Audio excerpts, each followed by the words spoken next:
السلام علیکم. پروگرام اعتراض ہے میں صدف عبدالجبار آپ کو خوش آمدید کہتی ہوں. IMF اور پاکستان کے درمیان مذاکرات تو مکمل ہو گئے ہیں, کسی معاہدے پر نہیں پہنچ سکے. ایک مسودہ بہرحال انہوں نے جو معاشی اور مالیاتی پالیسی ہیں اس حوالے سے دے دیا ہے. ابھی تک اسٹاف لیول معاہدہ نہیں ہوا ہے. اس کے لیے بتایا ہمیں یہ جا رہا ہے کہ کچھ ورچوئل میٹنگز ہوں گی, اس کے بعد اس حوالے سے معاملات سامنے آئیں گے. تاہم جو مسودہ حوالے کیا گیا ہے اس کی تفصیلات کچھ یوں وزیر خزانہ نے آج بیان کی, شیئر کی. کہتے ہیں کہ اہم بات یہ ہے کہ IMF کی شرائط پر عمل درآمد سے عوام پر بوجھ پڑنے والا ہے. اس سے بھی بڑا سوال یہ ہے کہ کیا عوام پر بوجھ ڈالنے کے بعد بھی جو ملک کو خطرات درپیش ہیں معیشت کے حوالے سے, اس سے ہم نکل آئیں گے؟ کیا وہاں پر معاملات بہتر ہو جائیں گے اور معاہدے کی مزید سخت شرائط کا سامنا تو نہیں کرنا پڑے گا اور ایک اور معاہدے کا سامنا تو نہیں کرنا پڑے گا؟ یہ سارا منظرنامہ اب فیوچر میں چلا گیا ہے کہ کیا ہوگا, لیکن دیکھتے ہیں اس پہ دوسری طرف کیا صورتحال آتی ہے. اور اپنے ہی گراتے ہیں نشیمن پر بجلیاں کی مصداق. آج کیپٹن ریٹائرڈ صفدر نے ARY نیوز سے خصوصی گفتگو کی اور اس گفتگو میں انہوں نے اپنی جماعت کے حوالے سے بہت ساری باتیں کہی ہیں. کہا ہے کہ ہمارے کچھ رہنما نواز شریف کو گمراہ کر رہے ہیں, ووٹ کو عزت دو کا بیانیہ جو ہے وہ دفن ہو چکا ہے. خاص طور پہ وہ رنجیدہ نظر آئے عمران خان کے حوالے سے جو ذاتی حملے کیے گئے ہیں اس پر. اور اب سوال یہ اٹھ رہا ہے کہ نون لیگ کے اندر بڑی بے چینی پائی جاتی ہے, ان کے رہنماؤں کی جانب سے اس طرح کے بیانات سامنے آ رہے ہیں. کیا یہ آئندہ کسی ایسی صورت اختیار کر سکتے ہیں جس میں ہم پارٹی کے اندر بڑی ڈیوائیڈ آلریڈی سنتے آئے ہیں اور ایک کوئی بڑی ڈیوائیڈ شاید سامنے آئے؟ اس کے علاوہ آج کل جاوید چودھری صاحب کے ایک کالم کا بڑا تذکرہ ہے جس میں ان ملاقاتوں کا ہے جب تحریک انصاف کی حکومت چلی گئی اور اس وقت کے آرمی چیف اور عمران خان کے درمیان ایوان صدر میں جو ملاقاتیں ہوئیں, معاملات کے حوالے سے, ایک فارمولے کے حوالے سے اس میں گفتگو کا ذکر ہے. اور خاص طور پہ ایک بیان منسوب کیا ہے جنرل باجوہ کے حوالے سے, اور وہ یہ کہ انہوں نے مبینہ طور پر تحریک انصاف کو خطرناک قرار دیا ہے, جبکہ اس پر اسد عمر کی جانب سے ٹویٹ بھی آیا.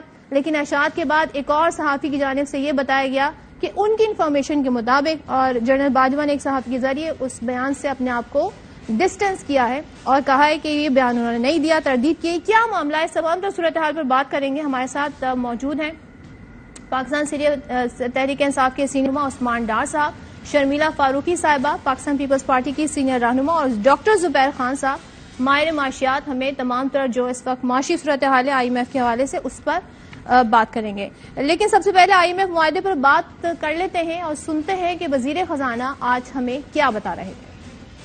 170 ارب کے جو فسکل ویز ہمیں ٹیکسز لگانے ہوں گے, اور ہماری حد الامکان یہی کوشش ہے کہ کوئی ایسا ٹیکس نہ لگے جو کہ ڈائریکٹلی غریب, انڈائریکٹ تو اثر ہوتا ہے لیکن ڈائریکٹلی کسی بھی عام کامن آدمی کے اوپر بوجھ نہ بنے یا اس کے اوپر اس کا اثر نہ ہو. تو ہمارے جو فائنل نمبر آپس میں طے ہوئے ہیں وہ 170 بلین ہے. اینولائز نہیں, ہم نے یہ 4 مہینے میں کٹے کرنے ہیں. تو ڈاکٹر زبیر صاحب سے پوچھتے ہیں کہ یہ کیا ہوا اور 10 دن کے ٹف مذاکرات تھے. ڈاکٹر زبیر صاحب, آپ کی کیا انڈرسٹینڈنگ ہے, ذرا ہمیں بتائیے گا. وزیر خزانہ یہ کہتے ہیں عام آدمی متاثر ہوگا لیکن ہم کوشش کریں گے کہ اس پر بوجھ کم آئے. تو جب 170 ارب کے ٹیکس وصولنے ہیں, مالیاتی کلیکشن کرنی ہے, تو عام آدمی پہ بوجھ آئے بغیر کیسے اس پر عمل درآمد ہوگا اور معاہدہ کیوں نہیں ہو سکا؟ سب سے پہلے تو یہ بتائیے گا. جناب دیکھیے, معاہدہ جو ہے نا اس وقت جو براڈ انڈرسٹینڈنگ ہے نا, جو ایک اصولی جو باتیں ہیں اس پر تو معاہدہ ہو چکا ہے. وہ کیا ہے جو IMF کا نارمل نسخہ ہوتا ہے, جو میں بھی ہمیشہ کہتا آ رہا ہوں کہ جو خسارے ہیں, چاہے وہ بجٹ کے خسارے ہیں یا وہ انرجی سیکٹر میں ہیں یا ایکسٹرنل ہیں, ان کو ختم کرنا ہے. اس لیے کہ ہر خسارے کے ساتھ, ہر 1 روپے کے خسارے کے ساتھ قرضہ بھی 1 روپے بڑھتا ہے. پاکستان اتنا مقروض ہو چکا ہے کہ ابھی اس کی جو سود اور وہ ادائیگی ہے وہ پوری نہیں کر سکتا. تو اور جو قرضے اگر ہم لے, ہمیں کوئی پہلے دے نہیں رہا, اور اگر کوئی دے تو وہ تو ہم واپس نہیں کر سکیں گے. تو یہ تو اس بات پر تو اصولی سب کو میرے میں اس کے اوپر اتفاق ہوگا کہ یہ جو ہے نا یہ خسارے یہ تو ختم کرتے ہیں. اب بات یہ ہے کہ یہ بات اس کے بعد چھوڑ دی جاتی ہے حکومت وقت پر کہ اچھا بتائیں آپ کیسے خسارے کم کریں گے. اگر انہوں نے اپنے اخراجات کم کیے ہوتے اور ابھی کرنے کے ارادے ہوتے اور اس پر یہ ان کو تسلی کراتے تو نئے ٹیکس نہ لگتے. جو اس کے اوپر ابھی فیول کے اوپر اور فیول ڈیولپمنٹ چارجز لگ رہے ہیں وہ نہ لگتے. دیکھیں بات یہ ہے, یہ جتنا بھی جھوٹ کہے, جتنے بھی لوگوں کو دھوکہ دینے کی کوشش کریں کہ ان پر اثر نہیں پڑے گا, یہ 170 ارب جو ہے یہ 4 مہینے میں اس نے کہا ہے, 4 مہینے میں. تو اس کا مطلب یہ ہوا کہ سالانہ, ہاں نا ابھی اس نے کہا, تو سالانہ جو وہ ہوتا ہے یہ کانٹیکس میں یہ 510 سے بھی زیادہ بن جاتا ہے. 510 ارب روپے کے ٹیکس یہ انہیں کہا یہ مستقل ہوں گے. تو یہ 4 مہینے میں جو 170 اکٹھے کرے, یہ تو بالکل ایسا ہے جیسے سال میں 510 کرنے ہوں. اب دیکھیں نا اس قسم کا بوجھ اس معیشت پر ڈالنا جو پہلے سے, ایک سیکنڈ میں سمجھا دوں, دیکھیں بات سنیں, اگر غریب پر نہیں پڑ رہا تو یہ انڈسٹری پر پڑے گا, یہ اکنامک ایکٹیویٹی پر پڑے گا, اور جب وہ پڑے گا وہ اور ٹھپ ہوگی. اس وقت جو ریونیو شارٹ فال ہو بھی رہی ہے, یہ بات کیوں کہنے کی ضرورت پیش آئی ڈاکٹر صاحب, اسحاق ڈار صاحب کو یہ بات کہنے کی ضرورت کیوں پیش آئی کہ ہم کوشش کریں گے عام آدمی طبقہ براہ راست متاثر نہ ہو؟ دیکھیں یہ ان سے پوچھے نا. دیکھیں جب معیشت بیٹھے گی سب کچھ وہ ہوگا. انہوں نے انڈائریکٹ کا لفظ استعمال کیا. ڈائریکٹ کیا ہوتا ہے؟ جب ان کی زندگی پر اثر ہوگا تو کیسے اس پر اثر پڑے گا؟ ڈیزل اور پیٹرول, ڈیزل جو ہے یہ زراعت میں استعمال ہوتا ہے, یہ جنریٹرز پہ چلتا ہے, تمام جو معیشت ہے, فیکٹریاں ہیں, سب کچھ اسی پر چلتی ہے. یہ ایک میجر انپٹ ہے اکنامک ایکٹیویٹی کا. جب یہ مہنگا اور ہوگا, ابھی بھی اتنا مہنگا ہے کہ وہ کئی کاروبار بند کر رہا ہے. یہ دیکھیں جناب, انہوں نے اصل میں اپنی الیکشن کیمپین کے لیے پیسہ بچایا ہوا ہے اور یہ اسی پر خرچے جا رہے ہیں. یہ دیکھیں جس طریقے سے الیکشن تو نہیں ہوتے نظر آ رہے نا, یہ دیکھیں توجیحات بھی دی جا رہی ہے نا. جب تک یہ وزارت خزانہ ہو, فائنانس منسٹری ہو, وہ سب یہ بتا رہے ہیں. دیکھیں اگر ڈیلے بھی ہو رہی ہے تبھی تو ان کو اور پیسے چاہیے. ایک سیکنڈ جناب, دیکھیں کابینہ کیسے بڑھا دی. ایسے حالات میں کابینہ بڑھانا, یہ تو دیکھیں نا جس طرح کے عوام کے پیٹ میں خنجر کھوپنا ہے اور معیشت کو اور تباہ کرنا ہے. ان کو تو دیکھیں اگر ان میں عقل نہیں ہے تو کم از کم جو کابینہ میں بیٹھے ہیں ان کو تو مل کر استعفا دینا چاہیے کہ ہم اس ظلم کا حصہ نہیں بننا چاہتے.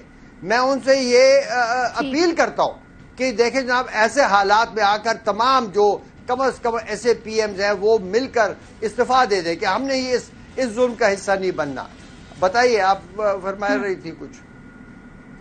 جی شرمیلا صاحبہ سے بات کرتے ہیں. شرمیلا صاحبہ حکومت کا حصہ بھی ہیں, کیا کہیے گا آپ کی جماعت خاص طور پہ بلاول بھٹو زرداری یہ کہتے تھے, حکم نام دیا ہوا تھا تحریک انصاف کو, پی ٹی آئی IMF, تو انہوں نے کہا تھا ہم ہٹا کر انہیں آئیں گے, ری نیگوشیٹ کریں گے, بہتر طریقے سے نیگوشیٹ کریں گے. اب تو یہاں پر ہم یہ دیکھ رہے ہیں کہ اعتبار ہی نہیں رہا IMF کو. ایون کہ جو عمل درآمد پچھلی شرائط پر تھا اس حوالے سے بھی وہ اعتبار کرنے کو تیار نہیں. 10 دن کے یہ ٹف مذاکرات تھے اور اس میں جو پیش رفت ہوئی ہے وہ سب کے سامنے, معاہدہ نہیں ہوا ابھی تک. کیا کہے گا شرمیلا, یہ کیا ہوا؟ جی بہت شکریہ صدر. میرا خیال ہے آپ کی خبر کچھ اور ہے, جو میری انڈرسٹینڈنگ ہے وہ کچھ اور ہے. جو میں نے اس وقت پرائم منسٹر کی گفتگو سنی ہے اور جو میری طرف خبر آ رہی ہے وہ یہ ہے کہ in broad principle the decision has been made, talks have been successful, اور تقریباً IMF کے ساتھ جو ایک معاہدہ ہونا تھا بیل آؤٹ پیکج کا وہ ہو چکا ہے. ابھی تو واشنگٹن سے منظوری آئی ہے نا, اسٹاف لیول معاہدہ نہیں ہوا. شرمیلا ظاہری بات ہے, ہماری تو خبر یہ ہے. دیکھیے منظوری کیسے آتی, میں جواب دے دوں, میں بول لوں. جی آپ نے مجھے کہا نا کہ آپ کی خبر کچھ اور ہے, تو میں ان کا ذرا بتا دوں میڈیا پہ. مجھے بات تو کرنے دیں, آپ مجھے بات تو کرنے دیں نا. Let me complete. آپ نے ایک سوال پوچھا تو مجھے جواب تو کمپلیٹ کرنے دیں. اس کے بعد آپ کی مزید کوئی کوئری ہوگی تو میں اس کا بھی جواب دینے کے لیے یہیں پر بیٹھی ہوئی ہوں. دیکھیے ابھی وہ 10 دن کے مذاکرات کے بعد واپس گئے ہیں واشنگٹن. ان پرنسپل معاملات طے ہو چکے ہیں. جو روٹین کے پروسیجرل ایشوز ہوتے ہیں وہ اب رہتے ہیں, جس میں جا کے واشنگٹن سے فائنل منظوری لینی ہے اور پھر ٹرانچ کو ریلیز کرنا ہے. اب جہاں تک بات رہتی ہے کہ کیا شرائط ہیں کیا شرائط نہیں, وہ تو ظاہری باتیں سامنے آئیں گی. سختی شرائط ہوں گی, آسان تو نہیں ہے. دیکھیے پہلا جو پیکج لیا گیا تھا ابھی 2019 میں $6 بلین کا پیکج لیا تھا جو پی ٹی آئی کی حکومت نے لیا تھا. پھر 2020 میں مزید $1.1 بلین کا پیکج لیا تھا. یہ ایسی بات نہیں ہے کہ جی پہلی بار IMF کے پاس جا رہے ہیں یا پہلے IMF کے پاس نہیں گئے یا کوئی ایسی حکومتیں آئی ہیں جنہوں نے IMF کے پاس جانا مناسب سمجھا ہی نہیں اور ہم خود کفیل ہو گئے. یہ بڑے مشکل حالات ہیں، اور بالخصوص آج کے ماحول کے اندر جب ایک تو کووڈ کا دور رہا 2-2.5 سال، اس کے بعد پھر سیلاب آ گیا، تباہ کاریاں ہیں. اس وقت پاکستان جو ہے ایک بہت ہی چیلنجنگ سچویشن کے اندر ہے.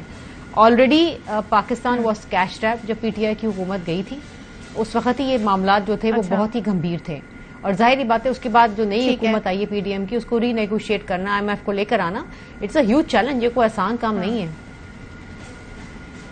تو اسحاق ڈار سکسیسفل آپ سمجھتی ہیں؟ کیونکہ مفتاح اسماعیل صاحب بیٹھ کے گفتگو کرتے ہیں کہ اگر مجھے ہٹایا ہی تھا تو پھر میری جگہ کسی اکانومسٹ کو لے آتے. احسان اقبال صاحب کا انہوں نے نام لیا. تو آپ بطور اتحادی سیٹسفائی ہیں، اور جو معاملات پہلے حل ہو سکتے تھے اتنی لیٹ انہیں لے جا کے کیا، اور ابھی بھی پیشگی شرائط سے پہلے معاہدہ ممکن نہیں، واشنگٹن کی منظوری سے مشروع. اس پر شرمیلا کیا موقف ہے؟ دیکھیے، میں نے آپ سے یہی عرض کیا کہ جو 10 دن کے مذاکرات ہوئے ہیں وہ کامیاب ہوئے ہیں. اب جو پروسیجرل اور جو ایڈمنسٹریٹو اپروولز دینی، وہ ظاہری بات ہے وہ ٹیم جائے گی واشنگٹن اور وہاں جا کے لے گی، اور اس کے بعد جو ہے وہ ایک پروسیجرل، جسے میں کہہ رہی ہوں نا ڈیلیز، وہ یہ ہوتے ہیں، ان کو کہتے ہیں. یہ نہیں ہوتا کہ معاہدہ یہاں پر ہوا، سائن ہوا اور پیسے آ گئے. سو ظاہری بات ہے وہ وہاں جائیں گے، وہاں جا کے وہ اپنی چیزیں سامنے رکھیں گے کہ پاکستان سے کیا. اچھا پرفارم کر رہے ہیں. دیکھیے آئی ایم ناٹ، میں مفتاح اسماعیل کی اسپوکس پرسن نہیں ہوں. انہوں نے کیا کہا کیا نہیں کہا، آپ پیپلز پارٹی بطور اتحادی اسحاق ڈار سے مطمئن؟ لیکن میں اس وقت مطمئن ہوں گی جب ملک کے اندر مہنگائی کم ہوگی. میں اس وقت مطمئن ہوں گی جب ملک کے اندر بے روزگاری کم ہوگی. اور میں مطمئن اس وقت ہوں گی جب ملک کے اندر اکنامک اور پولیٹیکل اسٹیبلٹی آئے. اس سے پہلے اگر آپ مجھ سے کوئی بھی سوال پوچھیں گے کہ میں مطمئن ہوں، تو میں یہ کہوں گی کہ نہیں جی، اس وقت تو اطمینان بخش حالات نہیں ہیں، کسی بھی زاویے سے نہیں ہے. اس وقت تو سیلاب زدگان کی بحالی کا معاملہ سب سے سامنے زیر غور ہے، وہ سب سے زیادہ امپورٹنٹ ہے، کیونکہ اتنی ساری جماعتوں کا ایک معاشی دماغ ریپرزینٹ کر رہے ہیں نا اسحاق ڈار صاحب. ٹھیک ہے، عثمان ڈار کی طرف چلتے ہیں. عثمان ڈار صاحب بتائیے، معاشی اتنی ساری جماعتیں بے شک اس وقت حکومت کے اندر ہیں، لیکن اس کا ہرگز مطلب یہ نہیں کہ پاکستان کے جو اس وقت جو زمینی حقائق ہیں وہ ہم ایک چھڑی کے ساتھ اس کو بالکل تبدیل کر دیں. That is not possible. چلیں، دعویٰ تو یہی تھا. ٹھیک ہے عثمان ڈار صاحب، آپ کی طرف آتی ہوں. یہ بتائیے گا تحریک انصاف کا موقف کیا ہے؟ کیونکہ یہ بھی کہا جا رہا ہے کہ یہ وہی معاہدہ ہے جو آپ لوگوں نے کیا، پھر اس کو معطل بھی کیا، اور آج اس پر اس حکومت کو عمل درآمد کرنا پڑا. ابھی شرمیلا نے بھی اس کا حوالہ دیا. تو یہ سب وہ ہے جو آپ لوگ بو کے گئے تھے، وہ بیج ہے جو یہ آج ان کو بھگتنا پڑ رہا ہے. صدر، پھر میرا معصومانہ سوال یہ ہے PDM حکومت سے، اسحاق ڈار صاحب سے، کہ اگر یہ معاہدہ عمران خان حکومت کا ہے تو اس کو اون کیوں کہہ رہے تھے؟ پھر یہ رہنے دیتے. اس معاہدے کو لے کر یہ تمام چیزیں جس طرح اوکے کر رہے ہیں یا کمٹمنٹ کر رہے ہیں، اگر عمران خان نے کوئی معاہدہ غلط کر دیا تھا پاکستانیوں، تو اس معاہدے کو نہ کریں. ان کے پاس تو آپشن ہے نا. یہ مقصد ان کو وکٹ کے دونوں طرف نہیں ہم کھیلنے دیں گے. یہ اس وقت وکٹ کے دونوں طرف کھیلنا چاہتے ہیں. IMF کے پاؤں بھی پڑے ہوئے ہیں پاکستانیوں یہ، اور اس کے اوپر سیاست کرنا چاہتے ہیں کہ یہ سارے کام جو ہے عمران خان کر کے گیا ہے. آج قوم ان سے صرف ایک چیز ڈیمانڈ کرتی ہے، آج قوم ان سے صرف ایک چیز مانگتی ہے، اور میں امید کرتا ہوں کہ آپ کا پروگرام اسحاق ڈار صاحب ضرور سن رہے ہوں گے. اسحاق ڈار صاحب، آپ 178 کا $US ہی دے دیں اس قوم کو واپس جو عمران خان کی حکومت میں تھا. 100 روپیہ بڑھ گیا نا. عمران خان کی معاشی پالیسیاں ٹھیک نہیں تھیں، عمران خان حکومت نے معاشی طور پہ ملک کو تباہ کر دیا. آج یہ عظیم پاکستانی آپ کے ویورز جو مجھے سن رہے ہیں اس وقت، صدر، وہ کہتے ہیں کہ عمران خان 150 روپے کا پیٹرول دے رہا تھا، آپ ہمیں بھائی جان وہی دے دیں. عمران خان کی آخری دنوں میں 65 روپے کلو آٹا تھا، جو آج 165 روپے کلو ہو چکا، ہمیں 65 روپے کلو والا دے دیں. عمران خان 18، اچھا سنتی جاؤ نا، 18 روپے کا عمران خان بجلی کا یونٹ دیتا تھا، جو ابھی 40 روپے کا ہو چکا ہے. پاکستانی لوگ کہتے ہیں ہمیں وہ دے دیں. تو لوگ تو ہاتھ جوڑ کے ایسے انہیں کہہ رہے ہیں کہ ہمیں آپ عمران خان کے دور حکومت کی قیمتیں دے دیں. ان کو سمجھ ہی نہیں آ رہی ہے. بنیادی طور پہ ان کے پاس کوئی معاشی پلان نہیں تھا، کوئی اکنامک اسٹریٹجی نہیں تھی. یہ صرف اپنے 1100 ارب روپے کے جو انہوں نے ڈاکے مارے، لوٹ مار کی، چورا چکاری کی، اس کے یہ قرضے معاف کروانے آئے تھے. آج تک پوچھے 10 ماہ میں عام پاکستانیوں کو ریلیف دینے کے لیے، سپیڈی جسٹس کے لیے، انصاف کے نظام کے لیے، غریب آدمی کے لیے کون سی قانون سازی انہوں نے کی ہے؟ 3 کام انہوں نے کیے ہیں. EVM ختم کی ہے. ان عظیم اوورسیز پاکستانیوں کا آپ کا پروگرام بہت دیکھا جاتا ہے اوورسیز پاکستانیوں میں، خصوصاً UK کے لوگ مجھے سن رہے ہوں گے، تو ان سے ان کے ووٹ کا حق چھینا انہوں نے، اور اس کے ساتھ ساتھ 1100 ارب روپے کے قرضے معاف کروائے. تو یہ سب کچھ تو یہ کرنے آئے تھے. اب ہم ان کو ڈالنے نہیں دیں گے عمران خان پہ. یا یہ اپنی اکنامک سروے رپورٹ پڑھیں جس میں 6% سے GDP سے دولت بڑھا رہا تھا عمران خان. 50 لاکھ نوکریاں دی کووڈ کے باوجود 3.5 سال میں. 6,800 ٹیکس کلیکشن کی، $32 ارب کی ایکسپورٹ کی، 31.7 ارب کی فارن ریمیٹنس کی. سنتے جاؤ. 15% سے لارج اسکیل مینوفیکچرنگ گرو کر رہی تھی. آپ کا ٹیکسٹائل سیکٹر، آپ کی یہ تو بڑی لمبی لسٹ ہے، مجھے آگے بڑھنے دیں. جا رہا تھا. ہاں ڈاکٹر صاحب آپ کی طرف آتی ہوں. مجھے بتائیے، اسحاق ڈار نے یہ بھی کہا کہ ہم نے ماضی کا انہوں نے حوالہ دیا $414 ملین کے ذخائر پر بھی گزارا کیا ہے. یہ کیا کانفیڈنس ہے؟ یہ اوور کانفیڈنس ہے؟ اس کو کیسے سم اپ کریں گے؟ تو کیا پریشان، وہ کہتے ہیں لہٰذا ہمیں پریشان ہونے کی ضرورت نہیں ہے، تو نہ ہو پریشان ڈاکٹر صاحب. جناب دیکھیے، یہ تو ان کے ذاتی جو وہ ہیں نا اس وقت اثاثے، وہ پاکستان کے قومی اثاثوں سے زیادہ ہوں گے. میرے خیال میں تو یہ حالت ہے. یہ شاید ان کو تسلی اپنے اثاثوں کی ہوگی. یہ جتنے اثاثے ہیں یہ میرے خیال میں دنیا میں سب سے کم ترین ہوں گے. میں نے ابھی تک کمپیئر نہیں کیا کسی کے ساتھ، لیکن میرے خیال میں ہمارا جتنا بڑا ملک ہے نا، اس میں تو ہم ظاہری سب سے نیچے ہیں.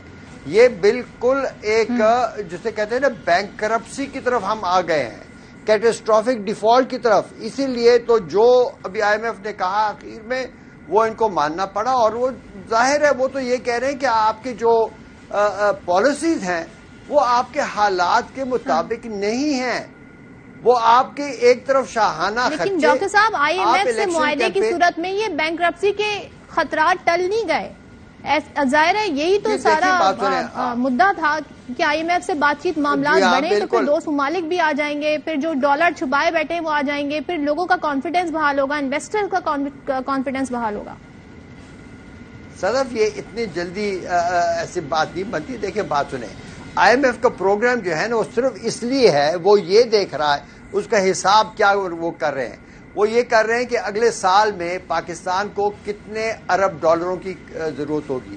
پتہ ہے میرے خیال میں ابھی لیٹسٹ ان کا کیا اسٹیمیٹ ہے، لیکن پہلے تو $40 ارب تھا. اب وہ دیکھ رہے ہیں کہ ہم $40 ارب کہاں سے لائیں. ہماری ایکسپورٹس اتنی نہیں ہیں، ہماری ریمیٹنسز اتنی نہیں ہیں، ہماری جو امپورٹس کی ڈیمانڈ ہے وہاں سے وہ لیک ہو رہا ہے. باقی جو ہمارے نیگیٹو فلوز ہیں جو ہم نے دینے ہیں لوگوں کے، جو انویسٹمنٹ ہوئی ہے ان کی ڈیویڈنڈز جانی ہیں، جو ایئر لائنز یہاں پر ٹکٹ بیچتی ہیں اس کے پیسے جانے ہیں. ابھی آپ کے کوئی کتنے کنٹینر پڑے ہوئے ہیں وہ ریلیز کرنے ہیں، وہ بھی تقریباً $2 ارب کے قریب ہے. جو IPPs کو بقایا پیسے دینے ہیں وہ $1 ارب. دیکھیں یہ ایسی بات نہیں ہے. ابھی تو مشکل سے جو ڈیفالٹ تھا اسے بچ گئے. یہاں سے قرضہ لے کر دوسرے کو ان کے دوسرے کے قرضہ واپس کر رہے ہیں. یہ کوئی معیشت اپنے پیروں پر نہیں کھڑی ہو رہی. اور نہ ایک سے کہ میں سمجھا دوں ذرا کہ اور نہ ہی IMF کا پروگرام اس لیے ہے کہ ہم اپنے پیروں پر کھڑے ہو جائیں. جی بالکل وہ سب کو معلوم ہے. یہ جو 4 مہینے تک ہم خطرہ ٹل گیا ہے، 170 ارب 4 ماہ میں اکٹھے کرنے ہیں، آپ سمجھتے ہیں اس کے بعد کیا دوبارہ وہیں پہ کھڑے ہوں گے جہاں آج کھڑے ہیں، یا کچھ بہتری آنا شروع ہو جائے گی؟ کچھ واضح ہوا اس ساری جو مذاکرات ہوئے اس کے نتیجے میں؟ نہیں، یہ 4 ماہ کا جو تاریخ رکھی ہے یہ کیوں رکھی ہے؟ 4 ماہ میں آپ نے نیا بجٹ پریزنٹ کرنا ہے. وہ کہہ رہے ہیں کہ پرانے بجٹ میں جو خسارہ آ رہا ہے، دیکھیں نا یہ تو مکمل اس حکومت کی ناکامی اور نالائکی اور بے پرواہی کی یہ عکاسی ہے کہ انہوں نے اپنے اخراجات جو بجٹ میں تھے وہ اس سے اتنے بڑھ کر کیے ہیں کہ وہ اب ان کے اوپر مزید اور ٹیکسز لگوا رہے ہیں. دیکھیں نا یہ آپ یہ یاد رکھیے کہ یہ ہماری ان حکومتوں کی جو کرتوت ہے یہ اس کی وجہ سے IMF نے کہا کہ اب یہ تو بھرے نا آپ. آپ یہی سمجھنے کی کوشش کریے تو پچھلے بجٹ کے جو معاملہ ہے اس کے ابھی 4 مہینے کے بعد کیا ہوگا، اگلا بجٹ جب آئے گا اس وقت کیا حالات ہوگی. اگر اسی طرح کے اخراجات چلتے رہے پتہ نہیں اور کتنے ٹیکسز لگیں گے، بجلی کی قیمت اور چڑھے گی، ڈالر اور گرے گا. میں تو ایک بڑی دیکھیں باوجود IMF پروگرام کے میں تو ایک بہت ہی تاریخ مستقبل دیکھ رہا ہوں. بہت اللہ رحم کرے. ڈاکٹر صاحب مجھے بریک لینا ہے، بریک کے بعد واپس آئیں گے. اور بریک پر جانے سے پہلے آپ کو بتا دوں کہ کیپٹن صفدر نے جو آج یاروائی کو انٹرویو دیا ہے، مریم نواز نے اس کا نوٹس لے لیا ہے اور پالیسی میٹر پر اب ان کے بولنے پر یعنی کیپٹن صفدر کے بولنے پر پابندی لگانے کا فیصلہ کیا گیا. بریک کے بعد بات کرتے ہیں پروگرام میں مزید موضوعات پہ. Welcome back once again. اور پروگرام میں آگے بڑھتے ہیں اور شرمیلا فاروقی صاحبہ پہلے ذرا سن لیتے ہیں کہ آصف کرمانی صاحب آج کیا فرما رہے تھے، پھر سوال پوچھتے ہیں آپ سے.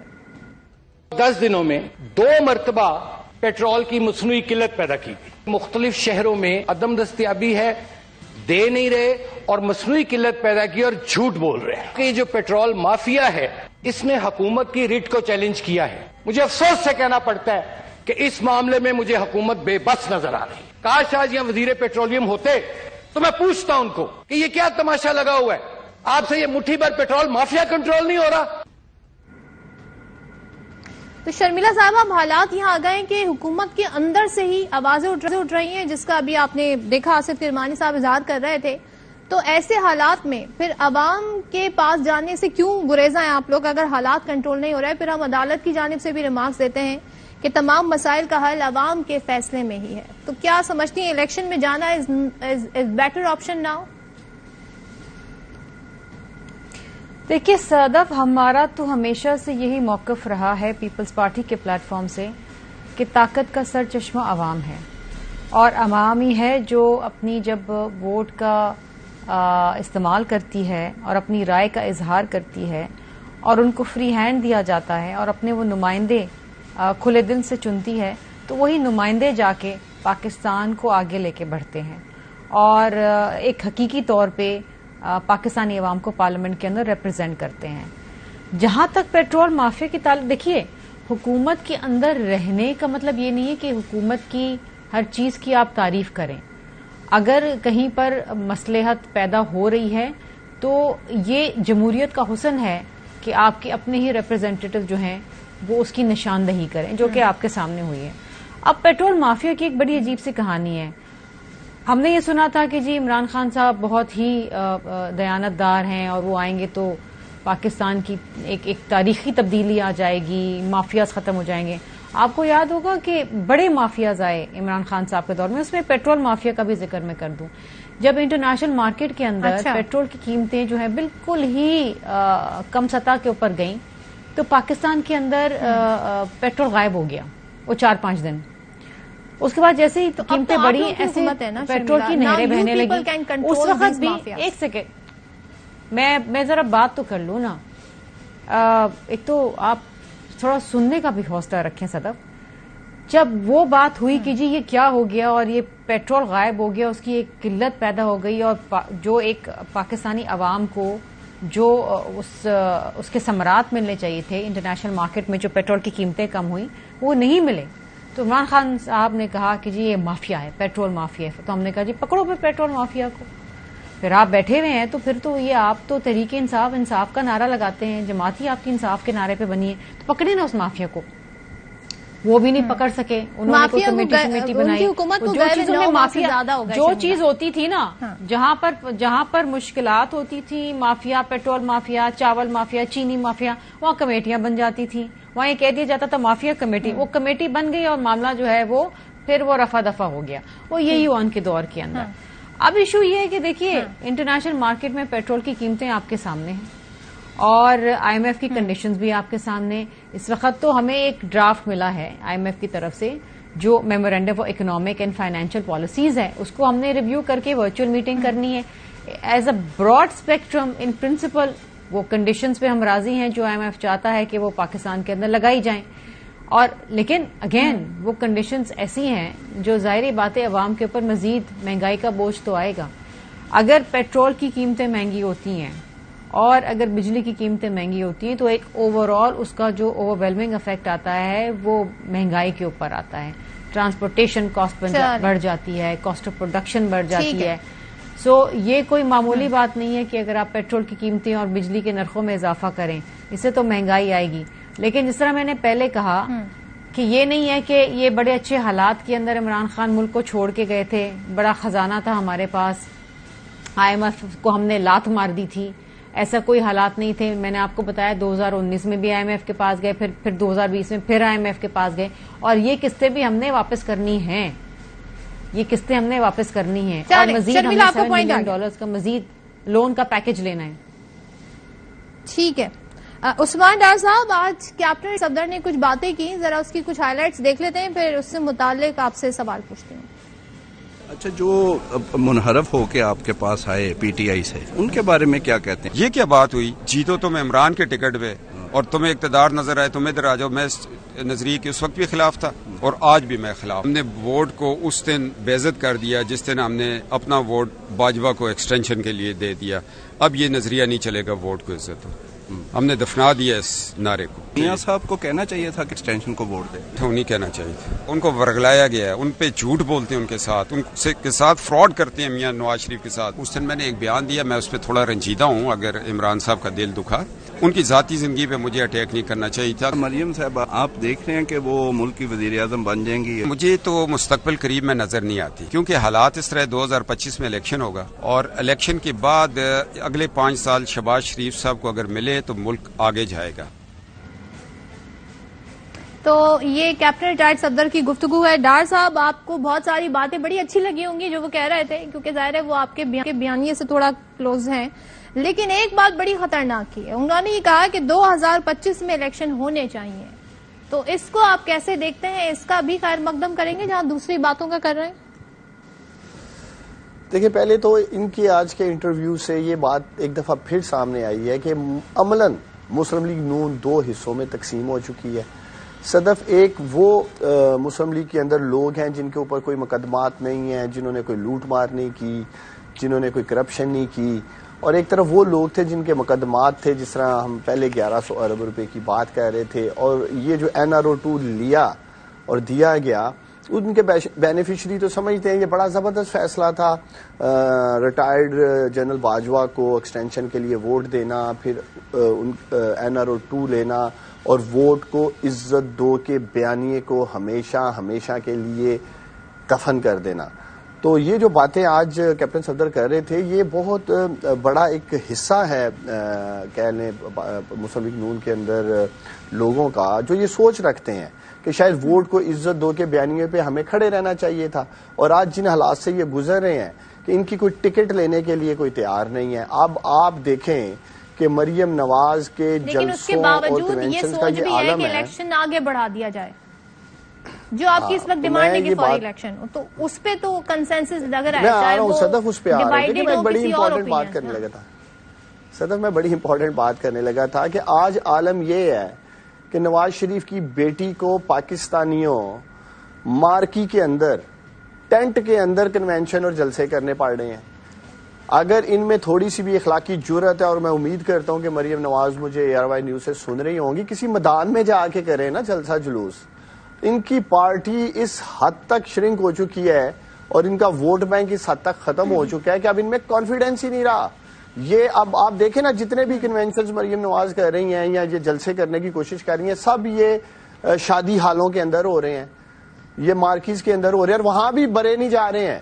تو یہ عالم ہے آج جو انہوں نے NRO2 لیا, اور جس طرح سے انہوں نے اپنے بیانیے سے ہٹے, اور اب یہ کوشش کر رہے ہیں کہ ہم دوبارہ سے جنرل باجوہ کو اٹیک کریں اور اس بیانیے پہ واپس جائیں, جو کہ ممکن نہیں ہے. وہ آپ سمجھ رہے ہیں کہ وہ کوئی الیکشن کیمپین چلا رہی ہیں, الیکشن کے موڈ میں تو نظر نہیں آتی حکومت, تو وہ تو پارٹی کی آرگنائزیشن کو متحرک کرنے کے لیے ابھی مختلف علاقوں کے دورے کر رہے ہیں. اس کو ایسے نہیں دیکھتے عثمان ڈار صاحب؟ لیکن دیکھیں, ان کے کنونشن میں ان کی سپیچز قوم کو سنائیں, پہلے لے کے اسٹیٹمنٹ سے آخری اسٹیٹمنٹ تک جو یہ دیتی ہیں, اس میں عمران خان. بنیادی طور پہ میرا لیڈر عمران خان ان کے اعصاب پہ سوار ہے. اسی طرح جیسے آپ نے شرمیلا فاروقی سے پوچھا وہ حکومت میں ہے کہ اپنی پرفارمنس بتائیں 10 ماہ کی. انہیں ایک تو آج بھی لگتا ہے کہ شاید ہم اپوزیشن میں بیٹھے ہیں تو سب کچھ عمران خان پہ ڈال دو. تو میں نے آپ کو پہلے بھی کہا کہ قوم ہاتھ جوڑ کے شرمیلا فاروقی صاحبہ آپ کو کہتی ہے کہ آپ ہمیں 9 اپریل 2022 کی قیمتیں دے دیں, پیٹرول, آٹا, دال, چینی, ڈالر, ہر چیز کی. تو آپ یہ کر دیں. اگر عمران خان اتنی ہی بری طرح معیشت چلا رہا تھا یا ملک کو تباہ کر رہا تھا تو ابھی انہیں بھاگنے نہیں دیں گے. یہ اپنی ذمہ داری سے نہیں بھاگ سکتے ہیں. انہوں نے حکومت, عمران خان نے کوئی گن پوائنٹ پہ نہیں انہیں دی تھی کہ آپ حکومت میں آ جاؤ. جس سازش کے ذریعے آئے, جیسے بھی یہ آگے خود آئے, ان کو سب چیزوں کا پتا تھا. آج انہیں ذمہ داری اٹھانا ہوگی, جیسے آصف کرمانی صاحب نے اٹھائی ہے. آصف کرمانی صاحب نے سوال اٹھائے ہیں, ان لوگوں کو بھی اٹھانے چاہیے. ٹھیک ہے ڈاکٹر صاحب کا پوائنٹ آ گیا. ڈاکٹر صاحب ذرا مجھے یہ بتائیے گا, اس وقت یہ باتیں ہو رہی ہیں کہ کیونکہ معاشی حالات ایسے ہیں, گراؤنڈ ریالٹی ایسی ہے کہ الیکشن آگے لے جائے جا سکتے ہیں, تو آپ سمجھتے ہیں جو 2025 کی بات ہو رہی ہے, الیکشن آگے لے جانے سے معیشت بہتر ہو سکے گی, ٹائم مل جائے گا؟ کیا یہ کوئی لاجیکل اور سین فیصلہ ہوگا ریگارڈنگ معیشت؟ دیکھیں, الیکشن اور معیشت کا کوئی اتنا واضح تعلق نہیں ہے. معیشت بہتر ہوگی اچھی پالیسیوں سے. اس حکومت کی پالیسیوں کی وجہ سے تو آپ دیکھ لیں, جیسے اپریل کے بعد سے ابھی تک جو زوال آیا, جس تیزی سے آیا ہے, وہ تو ہم نے دیکھ لیا. اب اسی بنیاد پر اگر ہمارا یہ خیال ہے کہ وہ اب اچانک ان میں کوئی نئی عقل آ گئی, کوئی بہتر سوچ آ گئی, سمجھ آ گئی, تو یہ تو میرے خیال میں ایک لاجیکل بات نہیں ہے. منطق یہ بات نہیں مانتی. بات یہ ہے کہ یہاں پر ایک چینج کی ضرورت ہے, چینج کی لازمی ضرورت ہے تاکہ لیکن میں یہ ضرور کہوں گا کہ پی ٹی آئی سے بھی کہ آپ کو اپنی جو اکنامک ٹیم ہے اس کو پروفیشنلز سے بھرے. یہ بینکرز اور کارپوریٹ لیڈرز سے ہی یہ معیشت نہیں چلے گی. یہ بہت کمپلیکس کام ہوتا ہے میکرو اکنامک بیلنسز رکھنا. تو دیکھیں وہاں پر تو ان کا جو پچھلا تجربہ تھا وہ یہاں سے ان سے بہت بہتر تھا. ہمیں دیکھنا یہ ہے کہ اب تو اتنی ہم نیچے سطح پر آ گئے. ابھی آپ نے ذکر کیا تھا لیول آف ریزرو کہ یہ کیا کافی ہیں کہ نہیں. میں ابھی اس وقفے میں چیک کر رہا تھا, انڈیا کی ریزرو اس وقت ہیں $570 ارب. 570 ارب ڈالر, اور ہماری میرے خیال میں 3 ارب سے بھی شاید کم ہو گئی ہے. تو آپ یہ دیکھیے کہ ہم بالکل غربت کے لیول, ہم ایسے حالت میں ہیں کہ کسی ٹائم بھی کیٹاسٹرافک. دیکھیں اگر ہماری جو پیمنٹس ہیں یا کوئی بھی ایل سی کھول, بینک کی ایل سیز اگر وہ باہر کے بینک نہ مانے تو یہاں پر سری لنکا جیسے کے حالات پیدا ہو سکتے ہیں. اللہ رحم کرے, اللہ نہ کرے ایسا ہو. ٹھیک ہے ڈاکٹر صاحب, بہت شکریہ, آپ ہمارے ساتھ اور اسی معیشت کے حوالے سے گفتگو کر رہے تھے. بریک لیں گے, بریک کے بعد واپس آتے ہیں تو شرمیلا فاروقی اور عثمان ڈار صاحب ہمارے ساتھ ہوں گے, ان سے ذرا کلوزنگ ریمارکس لیں گے. Welcome back once again. اور شرمیلا صاحبہ, آپ سے میرا سوال ہے کہ کیا وجوہات ہیں کہ نوبت یہاں تک آتی ہے کہ اب لاہور ہائی کورٹ نے فیصلہ محفوظ کر لیا ہے, الیکشن کی تاریخ کے حوالے سے سماعت ہوئی, فیصلے پھر عدالتوں سے آتے ہیں. آپ لوگ سیاستدان جن کے لیے آئین جمہوریت آکسیجن کا کام کرتی ہے, مطلب لائف لائن ہے, آپ لوگ ڈیٹ نہیں دے رہے ہیں.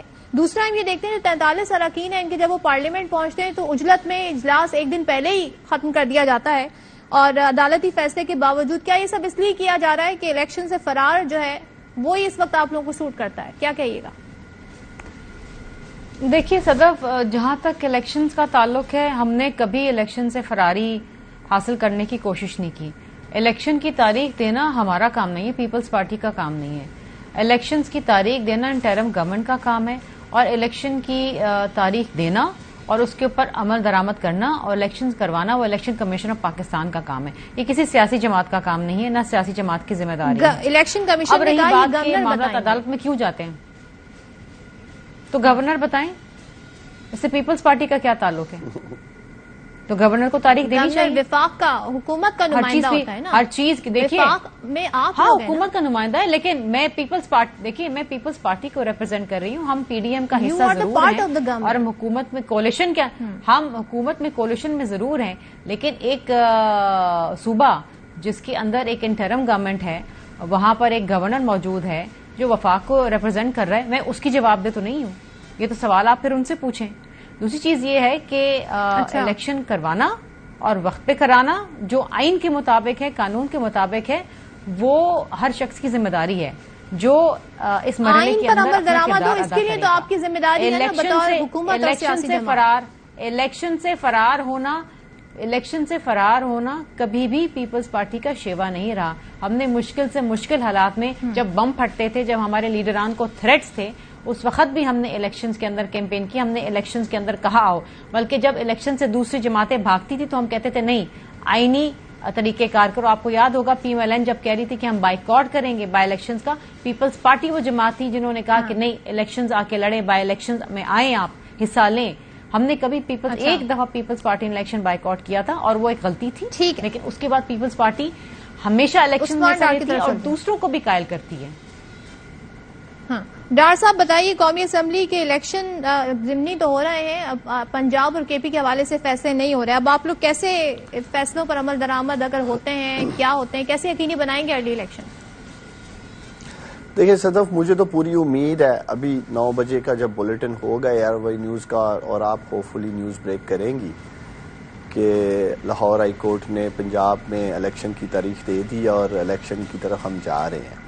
اور مجھے دلی خوشی ہے کہ شرمیلا نے تصدیق کر دی ہے کہ پیپلز پارٹی بھی الیکشن سے بھاگ رہی ہے. یہ تو بالکل انہوں نے آج ہاتھ کھڑے کر دیے ہیں پاکستانی. یہ کہتے ہیں ہم 88 جو وزارتیں ہیں جو کہ بوجھ ہیں ہزانے میں, اس میں سے 30-35 ہماری جماعت تو چاہتی ہے, آپ گورنر سے لیکن آن نہیں کر رہے نا, گورنر کو آن نہیں کر رہی, اور الیکشن ہم نے نہیں کروانے ہیں جو کہ فیڈرل میں بیٹھے ہیں, مرکز میں بیٹھے ہیں نا. آپ پیسے جاری کریں نا.